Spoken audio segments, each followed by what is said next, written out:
Halo sahabat Andragogi dimanapun berada, jumpa lagi dengan Andragogi Channel, Gerbang Ilmu Pengetahuan, bersama saya Dr. Supriyadi MPD. Pada video kali ini kita akan membicarakan konsep dasar dan penerapan penilaian autentik. Topik ini merupakan pembahasan pada kegiatan belajar 2 pada modul program Profesi Guru atau PPG. Video ini saya namakan dengan modul video karena antara video ini dengan modul kegiatan belajar 2 evaluasi pembelajaran berjalan secara beriringan dan saling melengkapi. Modul video ini pada dasarnya menyahuti 3 gaya belajar yang dimiliki oleh kebanyakan orang. Ada gaya belajar visual, auditorial, atau kinestetis. Bagi yang memiliki gaya belajar visual dan auditorial, maka video ini akan sangat membantu untuk memahami materi secara lebih utuh. Baik, sahabat Andragogi semuanya, kita mulai pembahasan kita. Adapun capaian pembelajaran pada KB2 ini, yaitu mampu mengevaluasi masukan, proses dan hasil pembelajaran yang mencakup sikap, pengetahuan dan keterampilan mahasiswa didik dengan menerapkan asesmen autentik, serta memanfaatkan hasil evaluasi untuk perbaikan kualitas pembelajaran pendidikan agama Islam. Sedangkan subcapaian pembelajaran adalah mampu menganalisis karakteristik penilaian autentik, yang kedua mampu menganalisis bentuk-bentuk penilaian autentik berbasis KIKD, yang ketiga mampu menganalisis karakteristik instrumen penilaian berbasis HOTS, keempat mampu menyusun instrumen penilaian autentik berbasis KI dan KD, serta yang kelima mampu menyusun instrumen penilaian berbasis HOTS.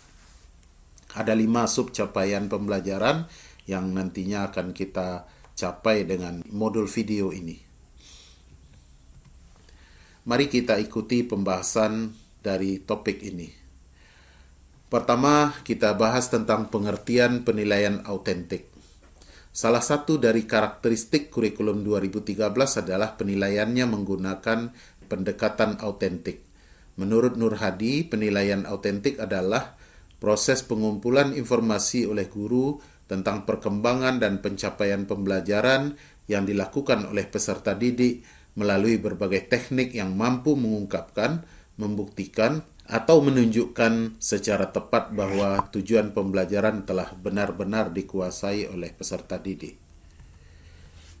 Dalam literatur lain dijelaskan bahwa penilaian autentik adalah salah satu bentuk penilaian hasil belajar peserta didik yang didasarkan atas kemampuannya menerapkan ilmu pengetahuan yang dimiliki dalam kehidupan yang nyata di sekitarnya. Makna autentik sendiri adalah kondisi yang sesungguhnya berkaitan dengan kemampuan peserta didik. Sementara Muller menyamakan penilaian autentik dengan penilaian langsung atau direct assessment.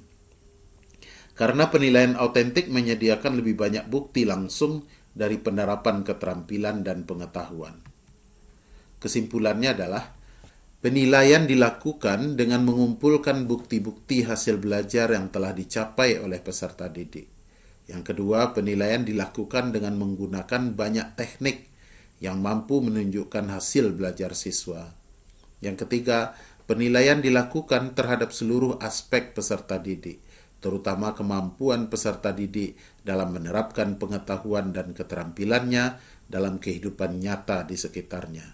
Yang keempat, penilaian yang dilakukan secara komprehensif untuk menilai dari masukan, proses, dan keluaran yang mengukur hasil belajar peserta didik meliputi ranah sikap, pengetahuan, dan keterampilan, baik itu di dalam kelas maupun di luar kelas. Bentuk-bentuk penilaian autentik. Mengacu pada kurikulum 2013, ada beberapa teknik penilaian hasil belajar yang dapat digunakan berdasarkan kompetensi intinya, dari mulai kompetensi sikap, pengetahuan, dan keterampilan. Berikut ini adalah bentuk-bentuk penilaian autentik berdasarkan kompetensi inti. Baik sahabat Andragogi, Kompetensi sikap dalam kurikulum 2013 ada 2 kompetensi sikap yang harus dikembangkan, yaitu sikap spiritual atau religiusitas sebagai kompetensi inti pertama atau KI1 dan sikap sosial sebagai kompetensi inti kedua atau KI2. Ada 7 sikap sosial yang dikembangkan dalam kurikulum 2013, yaitu jujur, disiplin, tanggung jawab, santun, toleransi, percaya diri, dan gotong royong. Sementara instrumen penilaian sikap ada 4 bentuk penilaian yang dapat digunakan dan semuanya bersifat non-tes. Yang pertama, observasi. Teknik penilaian yang dilakukan secara berkesinambungan dengan menggunakan indera, baik secara langsung maupun tidak langsung. Yang kedua, penilaian diri. Teknik penilaian dengan cara meminta peserta didik untuk mengemukakan kelebihan dan kekurangan dirinya. Kemudian yang ketiga, penilaian antar peserta didik, yaitu teknik penilaian dengan cara meminta peserta didik untuk saling menilai terkait dengan pencapaian kompetensi. Yang keempat, bentuk penilaian jurnal, yaitu catatan pendidik di dalam dan di luar kelas yang berisi informasi hasil pengamatan tentang kekuatan dan kelemahan peserta didik.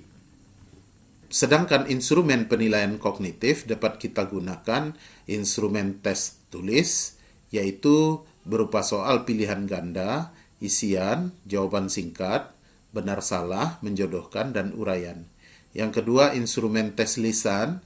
Instrumen tes lisan berupa daftar pertanyaan.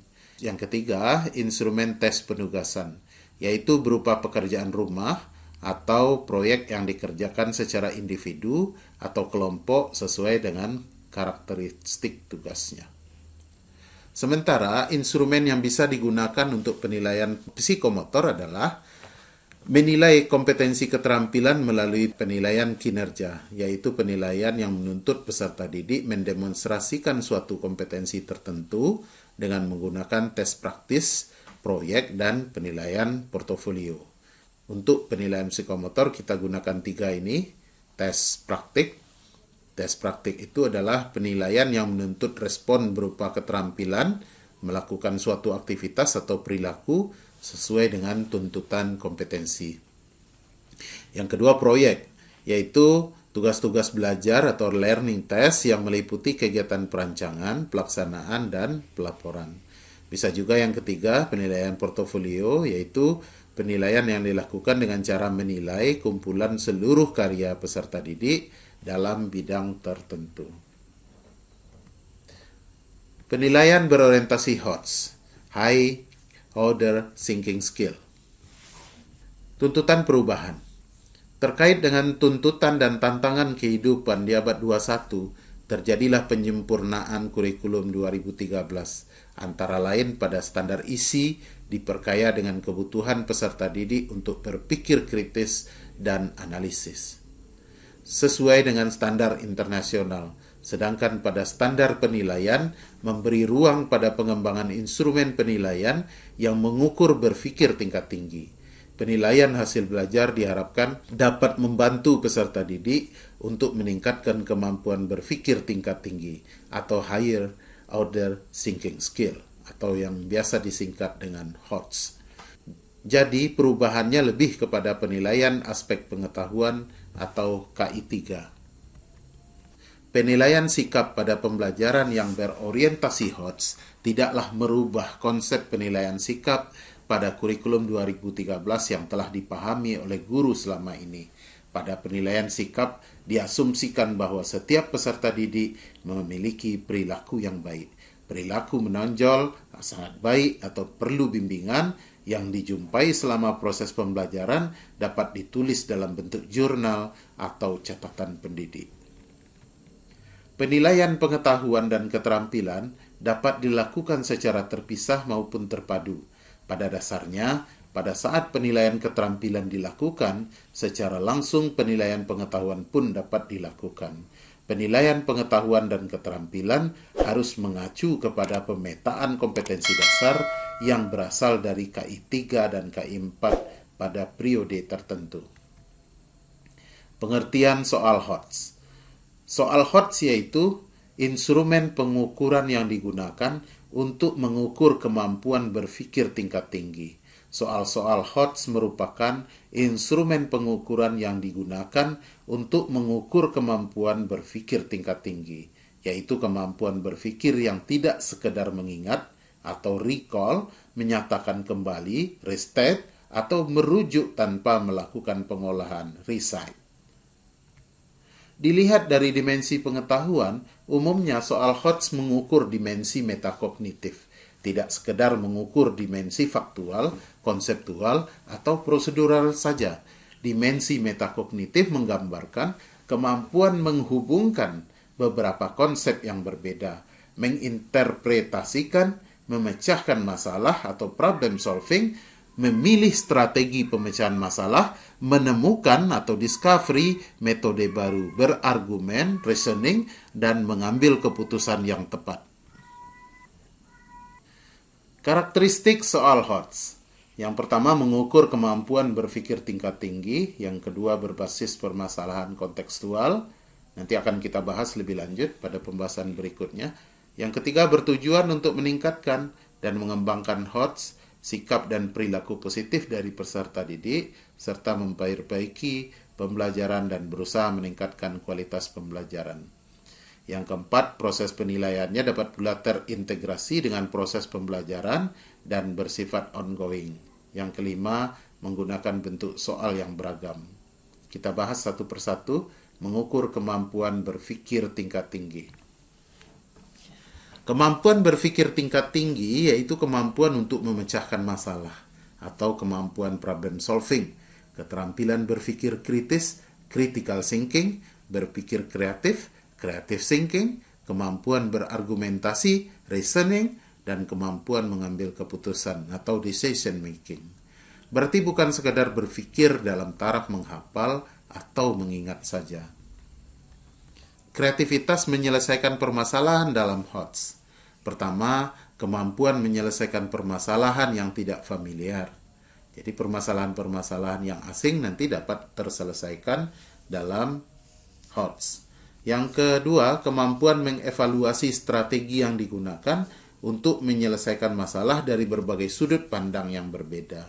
Yang ketiga, menemukan model-model penyelesaian baru yang berbeda dengan cara yang sebelumnya. Perlu dipahami, untuk tingkat kesukaran dalam butir soal itu tidak sama dengan kemampuan berpikir tingkat tinggi. Contoh, untuk mengetahui arti sebuah kata yang tidak umum, uncommon word, mungkin memiliki tingkat kesukaran yang sangat tinggi, tetapi kemampuan untuk menjawab permasalahan tersebut tidak termasuk dalam kategori higher order thinking skill. Kemampuan berpikir tingkat tinggi dapat dilatih dalam proses pembelajaran di kelas. Untuk itu, tujuan peserta didik memiliki kemampuan berpikir tingkat tinggi. Maka proses pembelajarannya juga memberikan ruang kepada peserta didik untuk menemukan konsep pengetahuan berbasis aktivitas. Bagian kedua dari karakteristik soal HOTS adalah berbasis masalah kontekstual. Soal-soal HOTS merupakan asesmen yang berbasis situasi nyata dalam kehidupan sehari-hari, di mana peserta didik diharapkan dapat menerapkan konsep-konsep pembelajaran di kelas untuk menyelesaikan masalah. Karakteristik asesmen kontekstual. Kita dapat menemukan ada karakteristik asesmen kontekstual itu sebanyak 5. Pertama adalah relating. Asesmen berhubungan langsung dengan konteks pengalaman kehidupan nyata. Yang kedua, experiencing. Ditekankan kepada penggalian atau eksplorasi, penemuan atau discovery, dan penciptaan atau creation. Yang ketiga, applying. Menuntut kemampuan peserta didik dalam menerapkan ilmu pengetahuan yang diperoleh di dalam kelas untuk menyelesaikan masalah-masalah nyata. Yang keempat, communicating. Menuntut kemampuan peserta didik untuk mampu mengomunikasikan kesimpulan model pada kesimpulan konteks masalah.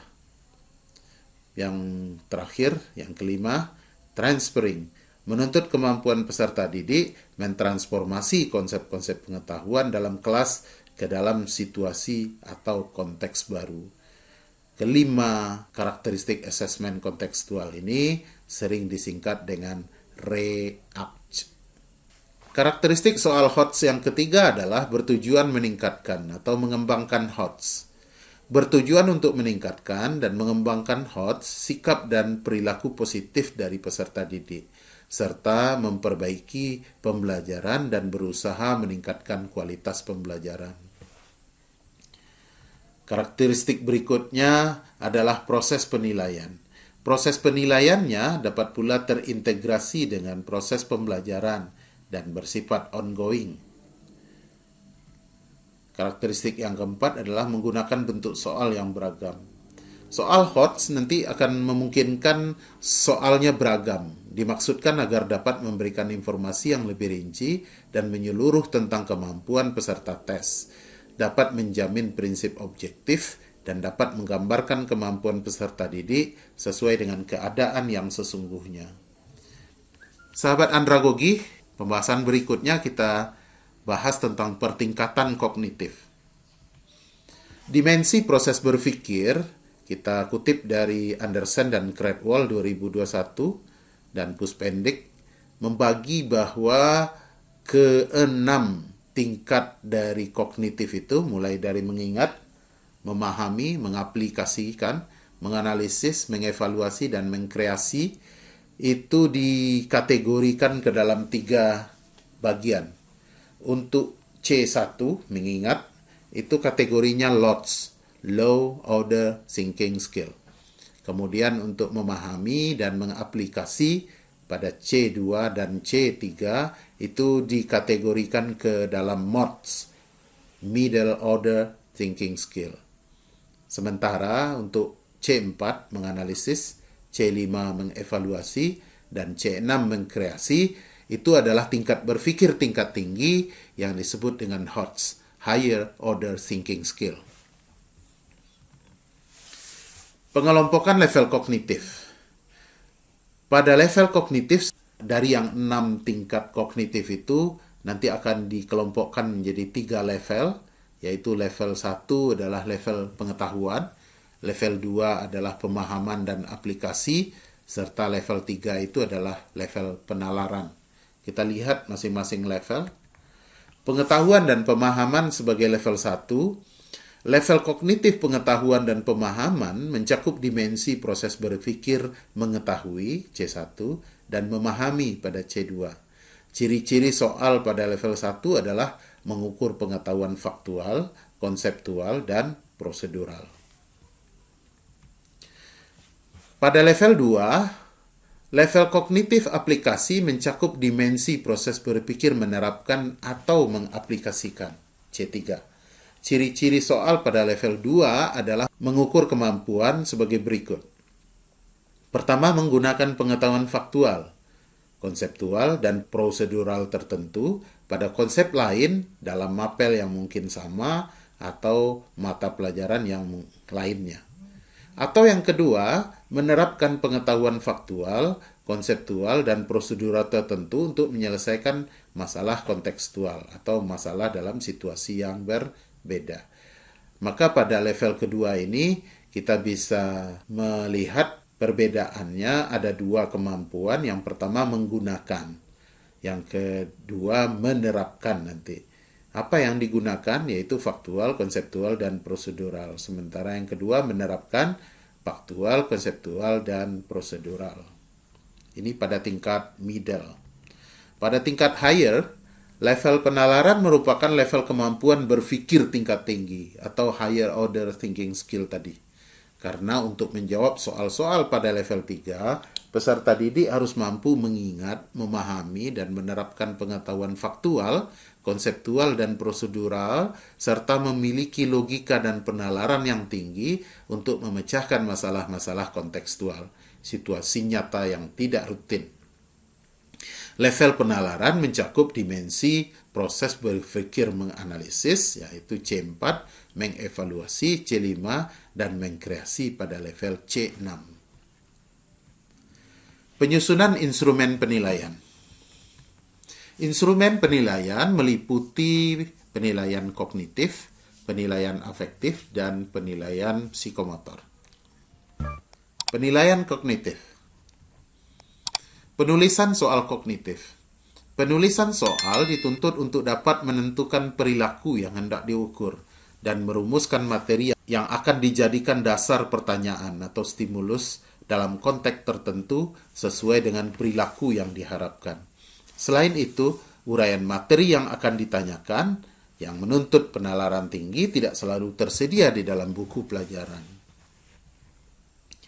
Syarat-syarat penyusunan soal HOTS. Pertama, dibutuhkan penguasaan materi ajar, betul, karena nanti soal HOTS ini menggunakan narasi-narasi pengantar yang akan menjadi kausalitas nanti untuk pertanyaan HOTS. Yang kedua, keterampilan dalam menulis soal atau keterampilan mengkonstruksi soal. Dan kreativitas guru dalam memilih stimulus soal sesuai dengan situasi dan kondisi daerah sekitar satuan pendidikan.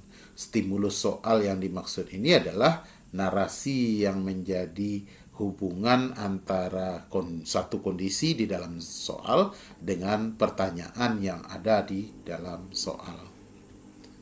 Langkah-langkah penyusunan soal HOTS. Pertama, menganalisis KD yang dapat dibuat soal-soal HOTS. Betul, karena tidak semua KD nanti bisa dibuatkan soal HOTS-nya. Yang kedua, menyusun kisi-kisi soal. Yang ketiga, memilih stimulus yang menarik dan kontekstual. Lagi saya jelaskan, stimulus itu adalah soal cerita atau narasi yang kita tempatkan sebelum pertanyaan. Yang keempat, menulis butir pertanyaan sesuai dengan kisi-kisi soal. Yang kelima, membuat pedoman penskoran atau kunci jawaban. Nah, kita lihat di dalam modul sudah ada contoh kisi-kisi soal HOTS. Kita dapat melihat contoh kisi-kisi ini. Di contoh ini dibagi ada KD-nya, ada IPK-nya, ada materi pokoknya, lalu ada indikatornya. Kemudian ada level soalnya, C4, C5, C6 adalah HOTS. Maka bergeraklah nanti pada level C4, C5, dan C6. Lalu tuliskan bentuk soalnya, mau subjektif atau mau penilaian objektif. Lalu buatkan nomor soalnya atau item soalnya.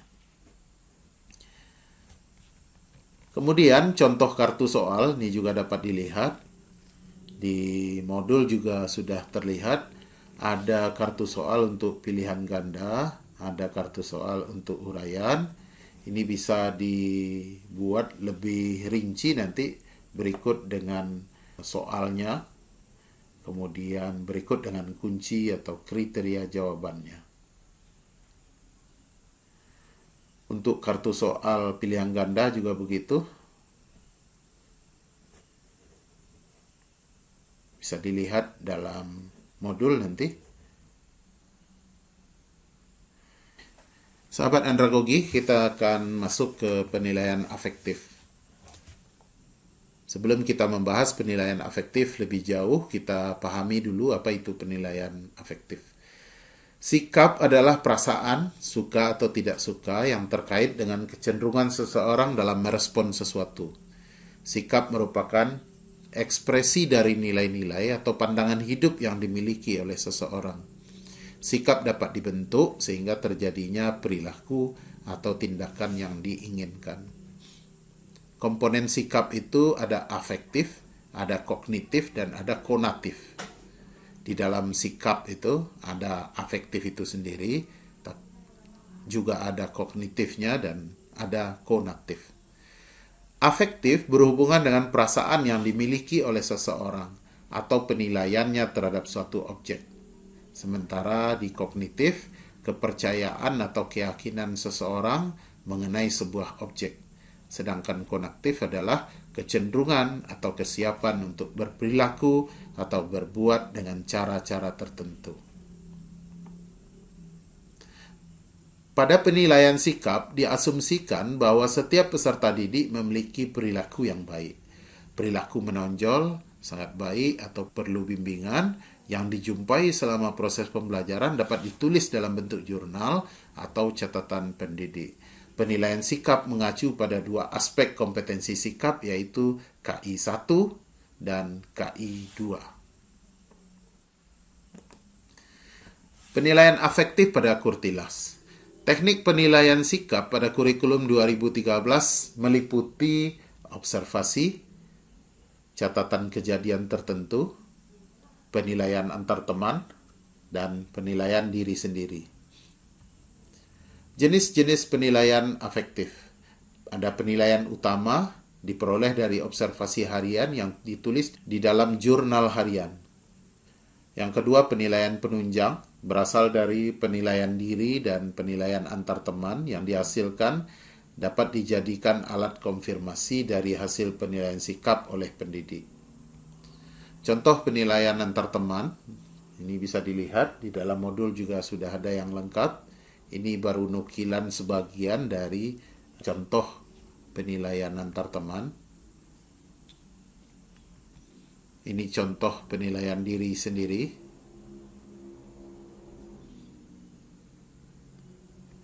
Ini contoh jurnal penilaian sikap.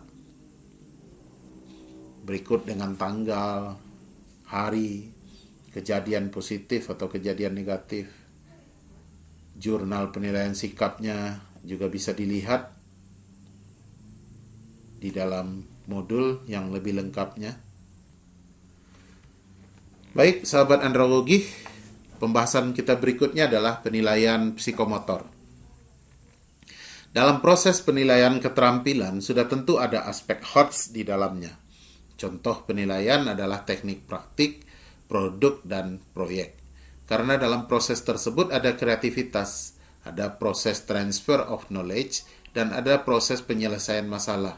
Jadi proses penilaian keterampilan bisa mencakup aspek transfer of knowledge, critical thinking, dan creativity, serta problem solving. Instrumen penilaian keterampilan meliputi praktik, produk, proyek, dan portofolio. Untuk penilaian praktik bisa kita lihat, ini KD yang berhubungan dengan psikomotor. Ini materinya, ini indikatornya. Berikutnya kita lihat format rubrik penilaian untuk penilaian praktek portofolio. Ada informasi siswa, kemudian ada aspek yang diukur, kemudian ada skor. Silakan dilihat di modul yang lebih lengkapnya. Untuk penilaian proyek juga bisa digunakan format penilaian proyek.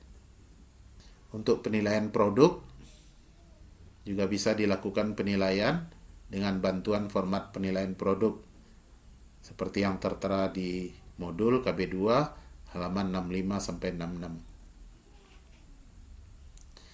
Untuk portofolio, kita juga bisa gunakan format penilaian portofolio seperti ini. Seperti yang terdapat dalam halaman 66 sampai 67. Manfaat soal HOTS. Pertama, mempersiapkan kompetensi peserta didik menyongsong abad ke-21. Yang kedua, dengan soal HOTS memupuk rasa cinta dan peduli terhadap kemajuan daerahnya. Yang ketiga, dengan soal HOTS nanti mampu meningkatkan motivasi belajar peserta didik. Dengan soal HOTS mampu meningkatkan mutu penilaian. Contoh soal HOTS. Ini adalah contoh soal HOTS yang terdapat di dalam modul. Saya nukilkan di sini.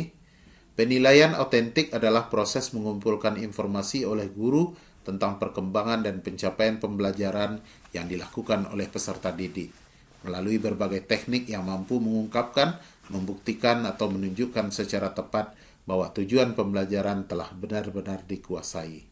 Sesuai dengan KI dan KD-nya, ada beberapa teknik yang dapat digunakan dalam pendekatan penilaian otentik. Ini merupakan stimulusnya. Jadi narasi ini berupa stimulus yang akan mengantarkan pemahaman siswa kepada soal. Inilah soalnya. Ada beberapa teknik yang dapat digunakan dalam pendekatan penilaian otentik, baik yang bersifat tes maupun non-tes. Untuk mengukur kompetensi sikap sosial siswa, teknik yang dapat digunakan adalah Nah, ini alternatif jawabannya. Sehingga soal yang seperti ini yang menggunakan stimulus atau narasi pengantar ini dengan soal saling berkaitan, dan ini akan membuat soal ini menjadi berada pada taraf higher order thinking skill. Baik, sahabat andragogi, mari kita ikuti latihan soal formatif modul KB2. Soal pertama, catatan pendidik atau guru yang berisi informasi tentang peserta didik, baik dalam kelas maupun di luar kelas, tentang kekuatan dan kelemahan peserta didik, adalah merupakan teknik dan instrumen yang dapat digunakan untuk penilaian kompetensi sikap siswa yang disebut dengan. Silakan baca alternatif ya. Silakan kunci jawaban setelah Anda memastikan jawaban yang Anda pilih benar. Oke, setelah dipilih, saya akan memperlihatkan kunci jawaban dari soal 1 ini. Oke, 1, 2, 3. Baik, jawaban yang benar adalah jurnal. Soal kedua, penilaian berorientasi HOTS, Higher Order Thinking Skill, merupakan teknik penilaian yang digunakan untuk mengukur kemampuan berpikir tingkat tinggi. Berikut merupakan beberapa hal yang terkait soal-soal dari penilaian berorientasi HOTS. Kecuali, ingat ada kecualinya. Silakan dibaca alternatifnya. Silakan dikunci jika sudah yakin. Saya akan mengeluarkan kunci jawabannya. 1, 2, 3. Oke, jawabannya adalah E. Soal HOTS hanya mengukur kemampuan kognitif peserta didik. Soal 3. Salah satu karakteristik soal HOTS adalah berbasis masalah kontekstual. Terdapat 5 karakteristik asesmen kontekstual, menuntut siswa untuk menerapkan ilmu pengetahuan yang diperoleh untuk menyelesaikan masalah-masalah yang nyata, merupakan karakteristik. Baik, silakan dibaca alternatifnya. Kunci jawabannya adalah applying. Soal 4. Proses penilaian aspek keterampilan atau psikomotor haruslah mengandung aspek HOTS, karena dalam keterampilan terdapat kreativitas, critical thinking, creativity, dan problem solving. Berikut adalah langkah-langkah penilaian keterampilan, kecuali. Oke, silakan dibaca dan dikunci alternatif jawabannya. Baik, jawaban yang benar adalah B. Menyusun kisi-kisi instrumen yang akan dibuat. Baik, soal nomor 5. Pada penilaian ranah afektif dapat diperoleh dari observasi harian yang ditulis dalam jurnal harian siswa, dan dapat juga diperoleh dari penilaian diri sendiri dan penilaian antar teman. Terdapat 3 komponen dalam penilaian sikap, salah satunya adalah komponen konatif. Komponen sikap konatif dapat diartikan sebagai, silakan dipilih. Baik, saya buka kunci jawabannya. C. Kesiapan untuk berperilaku atau berbuat dengan cara tertentu berkenaan dengan kehadiran objek. Soal 6. Soal-soal HOTS memiliki peran signifikan dalam mempersiapkan peserta didik yang memiliki kompetensi sesuai dengan perubahan paradigma pendidikan. Berikut adalah peran signifikan soal HOTS. Silakan, mana yang peran signifikan soal HOTS? Baik, kunci jawabannya adalah A. Mempersiapkan siswa menyongsong abad 21, memupuk rasa cinta dan peduli pada lingkungan sekitar, dan meningkatkan motivasi belajar siswa. Baik, soal ke-7. Soal HOTS yang disusun dapat digunakan untuk mengukur ranah kognitif, afektif, dan psikomotor. Berikut adalah langkah-langkah penyusunan soal HOTS, kecuali. Silakan. Kunci jawabannya. Baik, jawaban yang benar adalah A. Melakukan tes kemampuan awal siswa atau pretest. 8. Berikut merupakan kata kerja yang digunakan untuk menyusun soal HOTS pada dimensi proses berpikir, kecuali. Silakan. Kunci jawabannya. Baik, jawaban yang benar adalah menjelaskan, menirukan, menggunakan. Baik, 9. Berikut merupakan hal yang terkait dengan penilaian autentik kecuali. Silakan dibaca soalnya, dibaca alternatifnya. Oke, kunci jawabnya. Baik, jawaban yang benar adalah B, dilakukan di awal pembelajaran. Baik. 10. Berikut adalah dimensi-dimensi kemampuan berpikir tingkat tinggi, kecuali. Ada kunci jawaban Anda? Baik, jawaban yang benar adalah kemampuan bekerja sama, collaboration. Baik, sahabat Andragogi, demikian pembahasan kali ini. Semoga bermanfaat. Terima kasih atas perhatiannya. Sampai jumpa pada video berikutnya. Salam Andragogi.